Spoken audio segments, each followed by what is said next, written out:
बीरो भात भरण में आवेगो, बीरो भात भरण में। बातें विप्र समाज से जुड़ी हुई बहुत सारी चीजें जो है वो यहाँ पर उन पर डिस्कस किया जाएगा, वो चीज़ें यहाँ पर बताई जाएंगी। और इसके आपको मैं बता देता हूँ कि लगातार इस तरह के आयोजन जो है वो अगर समाज में होते रहे तो हमेशा अच्छा रहता है। लोगों से भी जानने का प्रयास करेंगे। देखिए, किसी समाज के द्वारा जब इस तरह की पहल की जाती है तो कहीं ना कहीं वो सराहनीय पहल कही जाती है और समाज में एक बड़ा बदलाव भी लेकर के आती है। और ऐसे ही कुछ लोग हमारे साथ हैं विप्र समाज के जो अलग अलग क्षेत्रों से आए हैं, और एक महिला टीचर हैं, वैसे रिश्ते में मेरी सिस्टर भी लगती है। मैम, इस तरह के जो आयोजन होते हैं समाज के लिए वो कितने ज़रूरी भी हैं और इनसे क्या कुछ नई चीज़ें, नई पहल शुरू होती है? हाँ, ऐसे होने चाहिए ना। समाज में क्या है, एक रूपता बढ़ती है और आपस में ना थोड़ा सा भावनात्मक होता है सारी चीजें। और समाज के लोग भी एक दूसरे से मिलते जुलते हैं और एक नई चीज का जो है कहीं ना कहीं पहल होती है इन चीजों में। अच्छा, सबसे बड़ी अच्छी तादाद में आज महिलाएं भी खूब आई हैं, है ना? तो मतलब कुल मिलाकर के विप्र समाज में अगर महिलाओं की भूमिका देखी जाए तो वो भी बहुत महत्वपूर्ण है, क्योंकि एजुकेटेड भी है, अलग अलग सेक्टर्स में भी काम कर रही हैं, तो कहीं ना कहीं उनका भी एक हिस्सा होना बहुत जरूरी है, योगदान होना। और महिला तो एक शक्ति का प्रतीक है, महिलाओं का तो होना चाहिए। जैसे भगवान शिव के साथ गौरा है, भगवान राम के साथ सीता है, सीता तो आगे लगती है, सीताराम होता है। अच्छा, अमूमन कितनी जगह से आज लोग आए होंगे यहाँ पर और कितनी तादाद में आए होंगे अगर अभी तक का आकलन करें तो? अब करीब जैसे अपन के गंगापुर है तो वहीं से कम 600 800 के करीब। हाँ मैम, बिल्कुल। सावित्री जी एक नया बड़ा चिरपरिचित सा चेहरा है, वार्ड नंबर 38 से पार्षद भी है गंगापुर सिटी से, और मैम भी हमारे साथ हैं। तो बताइए, कितनी तादाद में लोग आए हैं? काफी तादाद में लोग आए हैं, हमारे यहाँ से 6 जिलों में से आए हैं और सभी भरतपुर संभाग का रखा गया था क्या? हाँ, भरतपुर संभाग का है। 13 बसें तो गंगापुर से आई हैं जी, और 4 बसें करौली से आई हैं, 2 बसें सपोटरा से आई है, ये तो अपने एरिया का सवाई माधोपुर से आई हैं 2 बसें। अच्छा, सबसे बड़ी बात, स्थान बढ़िया चुना आपने। बालाजी के भी दर्शन किए होंगे, बड़ी मुश्किल, हालांकि मशक्कत बहुत। जितने पुरुष आए उतनी संख्या में महिला आई हुई है, और सारी महिला बहुत उत्साह से, और सारे ब्राह्मणों में बहुत अभी तक पहली बार देखा है, इतनी जागरूकता है कि हम लोग भी आगे अपना स्थान लेना चाहते हैं, क्योंकि हम लोग पीछे हैं तो आगे बढ़ना चाहते हैं। आगे हैं, लेकिन फिर भी हमारे टीचर हैं, अब बहुत काफी वैसे भी क्या जो एजुकेटेड है वो तो चलो आगे बढ़ गए, जो अभी थोड़े बहुत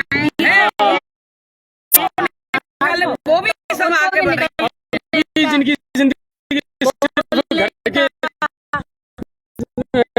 चूल्हे चौके में थोड़ी सारी महिला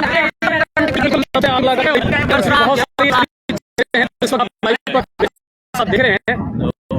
और समाज के तौर पर अगर देखा जाए, भाई है किस चीज समाज में क्या करना चाहिए? भारद्वाज जी, सबसे पहले तो आपका धन्यवाद देना चाहूँगा, गंगापुर से पधार कर विप्र के भव्य कुंभ में पधारे और आपने लाइव दिखाने का बहुत बड़ा काम किया। ऐसे कार्यक्रमों से समाज की युवा पीढ़ी, महिला वर्ग सभी को एक नया संदेश मिलता है, और सबसे बड़ी चीज समरसता, अखंडता के लिए जो एक दूसरे से मिलना जुलना भी हो जाता है, विचारों का आदान प्रदान हो जाता है, सबसे बड़ी बात है ना, मिलना जुलना होता है। अच्छा, स्थान बढ़िया चुना है ना आपने, बालाजी के भी दर्शन कर लिए, बहुत बालाजी के दर्शन करने का भी मौका। अमूमन हम लोग जल्दी से आते नहीं है, थोड़ा दूर पड़ता है आउटसाइड, तो हम जल्दी से आते नहीं है, लेकिन उस बहाने कम से कम गंगापुर सिटी से लगभग 11 बसें आई हैं, तो 11 बसों का अंदाजा ये गंगापुर सिटी के हर क्षेत्र के लोग लोग अच्छी तादाद में आपस में। और सबसे अच्छी बात है कि महिलाओं ने भी बढ़ चढ़ कर, और लगभग 15 भी आए बसों के अलावा। अच्छा, रविवार का भी बेनिफिट मिल गया, सबसे बड़ी बात है। चलिए, तो आप लोग बिल्कुल एंजॉय कीजिए, और मैं आगे का जो है पूरा परिदृश्य आपको दिखाने का प्रयास करता हूँ। विप्र महाकुंभ और अलग अलग जो जिला अध्यक्ष हैं या जो अपने अपने शहरों के, नगर के अध्यक्ष हैं ब्राह्मण समाज के, उन सब ने मिलकर के इसका एक आयोजन किया है, भव्य आयोजन किया है। और केवल ये अपने जो 2-3-4 जिले हैं उनमें से जो मुख्य लोग हैं उनको बुलाया, उनको जोड़ने का प्रयास है ये। और सबसे अच्छी बात है कि महिलाएं अच्छी खासी तादाद में यहाँ पर आई हुई हैं। ये विप्र समाज के कुछ हमारे बंधु हैं। आप देखिए पूरी व्यवस्था जो है वो यहाँ पर की गई है और आपको आगे भी मैं ये दिखाने का प्रयास करूँगा कि एक समाज के तौर पर एक पहल जब की जाती है किसी समाज के द्वारा तो विचारों का आदान प्रदान होता है, नए लोगों से मिलना जुलना होता है और यही इसी सोच के साथ में, इसी शानदार सोच के साथ में इस विप्र महाकुंभ जो है इसका आयोजन यहाँ पर किया गया है।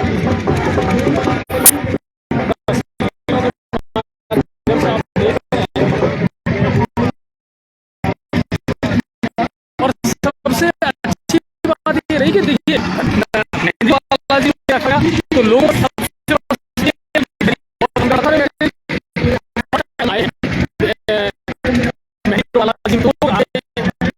लोग जुड़े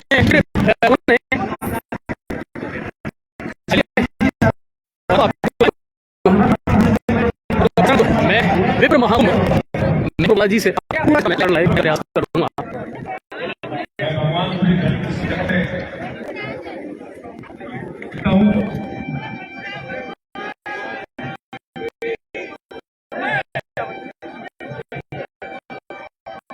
और मैं चाहूंगा कि आप ज़्यादा से ज़्यादा कि मेरे चहल के साथ एक अच्छी चीज़ को दिखा रहे हैं।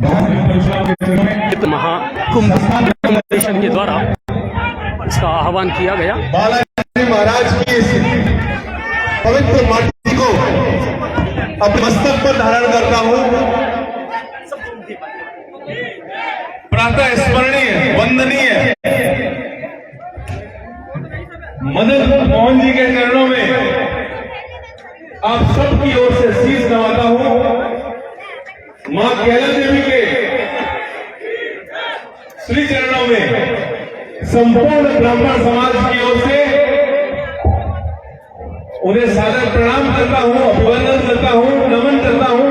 उनके श्री चरणों में अपनी श्रद्धा का अर्घ्य निवेदित करता हूं। सांसद घनश्याम तिवारी जो हैं वो आपको मंच पर इस नजर आ रहे हैं। पूरे अंचल, इस पूर्वी राजस्थान के आप सब इतनी बड़ी संख्या में पहली बार इतनी बड़ी संख्या में इस मैनीपुर बालाजी जैसे स्थान पर जो विप्रजन उपस्थित हुए हैं, आप सबके हृदय में बैठे भगवान बाके बिहारी को मेरा प्रणाम विप्र फाउंडेशन की ओर से आप सबका जोरदार अभिनंदन, अभिवादन। आप सबके मन में, आप सबके चेहरों पर जिस प्रकार का उत्साह, उमंग, उल्लास, जोश, अपनायत आज यह परिलक्षित हो रही है। अभी विष्णु पारी जी ने कहा कि विषय प्रवेश कराएं। आप सबके हृदय में तो भगवान बांके बिहारी, भगवान परशुराम पहले से प्रवेश है और जब भगवान का प्रवेश किसी हृदय में हो जाता है तो फिर अन्य सारे विषय गौण होकर के सिर्फ एक और एक विषय मौजूद रहता है कि हमको किस प्रकार से मानवता के लिए काम करना है। बंधुओं, ब्राह्मण समाज का एक सम्मेलन हो रहा है विप्र महाकुंभ के नाम से। हम कतई नहीं चाहते कि इस कार्यक्रम की शुरुआत हम इस बात से करें कि ब्राह्मणों की एकता होनी चाहिए, ब्राह्मणों का विकास होना चाहिए, बल्कि इस मंच से, जिस मंच पर इतने गर्मामयी लोग बैठे हैं, सामने आप लोग बैठे हैं, तो इस मंच की शुरुआत तो हम इस बात से करना चाहते हैं कि मानव मात्र का कल्याण हो, सर्वे भवन्तु सुखिनः, और मेरा भारत फिर से दुनिया में विश्व गुरु बन करके उभरे। ये ब्राह्मण की मांग है। लेकिन सम्मेलन तो ब्राह्मणों का है, फिर इस सम्मेलन का हेतु क्या है? बोलने में सामने बंधुओं, आप उसके लेंस के आगे मोबाइल लगा रखे हो। वर्तमान की जो परिस्थितियां हैं, मैं अपने वक्तव्य को बहुत संक्षेप में करना चाहूंगा, क्योंकि हमने इसके पहले के सारे वक्तव्य भी तो दिख रहा होगा यार, क्षमा चाहते हुए, मुझे दिखेगा क्योंकि इतनी बड़ी संख्या में लोग उपस्थित हैं और भगवान सूर्य भी अपने पूर्ण प्रताप में है, तो समय की सीमा को हमने सीमित किया है और सीधे सीधे हम विषय पर आ रहे हैं। इस मंच पर आदरणीय परम सम्माननीय ब्राह्मण समाज नहीं बल्कि भारत के गौरव के रूप में जिनको हम घनश्याम तिवारी जी यहाँ बैठे हो तो मुझे लगता है कि और ज्यादा समय किसी दूसरे वक्ता को लेने की जरूरत नहीं पड़ती है। जिस मंच पर आपके इस क्षेत्र के, इस अंचल के कर्मवीर जुझारू राजनेता श्री शंकर लाल जी शर्मा बैठे हो, जिस मंच पर 98 वर्षीय पंडित राम किशन जी, इनके लिए पद छोटे हैं कि कितनी बार विधायक रहे, कितनी बार सांसद रहे, वो उपस्थित हो, जिस मंच पर धर्म नारायण जी जोशी जैसे विधायक उपस्थित हो, जिस मंच पर अविनेश महर्षि जैसे विधायक उपस्थित हो, जिस मंच पर ममता शर्मा जी जैसी समाज की नेत्री उपस्थित हो, और साक्षात इस मेहंदीपुर बालाजी में सालासर बालाजी से चलकर पुजारी परिवार से परम आदरणीय श्रद्धेय श्री हमारे अत्यंत प्रिय मांगीलाल जी पुजारी बैठे यहाँ पर उपस्थित हो, और इस पूरे विप्र फाउंडेशन के आपके अध्यक्ष, जिनको हम टाइगर के नाम से बुलाते हैं, श्री बंटू उपाध्याय जी, वेद प्रकाश जी उपाध्याय यहाँ उपस्थित हैं, और हमारे राष्ट्रीय अध्यक्ष राधे श्याम जी शर्मा जी, हम गुरु जी के नाम से बुलाते हैं, इंदौर से चल करके यहाँ पर आए हैं आपके मध्य। हम सिर्फ 2 घंटे आपसे समाज के लिए चाहते हैं बंधुओं। आज की जो वर्तमान परिस्थितियां हैं, इन परिस्थितियों में हम मंच से ये बात बोले, हृदय में ये बात रखें कि भारत फिर से विश्व गुरु बनना चाहिए, लेकिन भारत फिर से विश्व गुरु बनेगा कैसे? मेरा उसमें क्या योगदान होगा, मैं उसमें क्या कर सकता हूं? इस बात पर हमको बात करने की जरूरत है। हमको इस बात पर बात करने की जरूरत है कि जिस ब्राह्मण ने वर्षों तक, हजारों वर्षों तक तपस्या की जंगल में बैठकर अपने शरीर पर पेड़ पौधे उगा लिए, उसके शरीर का मांस जानवर खा गए, लेकिन उस ब्राह्मण से भगवान ने खुश होकर जब वर मांगने को कहा तो उस ब्राह्मण ने ये वर नहीं मांगा कि मेरे आश्रम को हाईटेक कर दो, मेरे चेलों को मालामाल कर दो, मेरे शिष्यों को खूब धनपति बना दो। उस ब्राह्मण ने, तेजस्वी और तपस्वी पंडित ने, ऋषि ने भगवान से मांगा तो सिर्फ ये मांगा कि सर्वे भवन्तु सुखिनः, सब सुख रहे, सब सुखी रहे। उस ब्राह्मण पर, जिस ब्राह्मण के बच्चे 70%, 80% नंबर लाने के बाद भी स्कूलों में भर्ती नहीं करा पाते, जिन ब्राह्मणों के जिम्मे बहुत थोड़े से संसाधन रखे गए कि आप भगवान की पूजा करो, मंदिर में बैठो, सुबह से हम ठाकुर जी की सेवा करो उस परपेचुअल माइनर की, और आपकी देखभाल के लिए इस मंदिर के साथ में संलग्न मंदिर माफी की जमीन इसके साथ जोड़ी जाती है कि जिसके माध्यम से, खेती के माध्यम से, आय के माध्यम से आप इस मंदिर के साथ साथ आप उस पुजारी का परिवार चलेगा, पंडित का परिवार चलेगा। आज उस पंडित की उस बीघा 2 बीघा जमीन पर, जिस पर कि वो गेहूं उगा करके, धान उगा करके अपना मुंह का निवाला, अपने बच्चों के मुंह का निवाला तैयार करता है, उस ब्राह्मण को जिंदा जला दिया जाता है, उस ब्राह्मण की गोली मारकर हत्या कर दी जाती है, उस बहन के पांव काट करके खेत में गिरा दिए जाते हैं, इसी पूरे राजस्थान में। मैं बहुत गंभीरता के साथ अपनी बातें कहना चाहूंगा बंधुओं, ऐसे असंख्य विषय हैं जब ब्राह्मणों ने अपना सर्वस्व, आप तो सामने खड़े, आपसे हाथ जोड़ के निवेदन है कि कृपया 2 मिनट के लिए, 2 मिनट नहीं बोलूंगा मैं, कि इन ब्राह्मणों ने बहुत सीमित अपनी सुविधाओं को, संसाधनों की अपेक्षा की, लेकिन आज उस ब्राह्मण की नाना प्रकार से एक लहर जैसी चलाई जाने की कोशिश हो रही है। इसके लिए हमें सचेत होना पड़ेगा। ये जो कुप्रचार हो रहे हैं, ये जो झूठे प्रचार, झूठी नाना प्रकार की, हम भगवान परशुराम की बात ही करें, हमारे आराध्य देव परशुराम की, अभी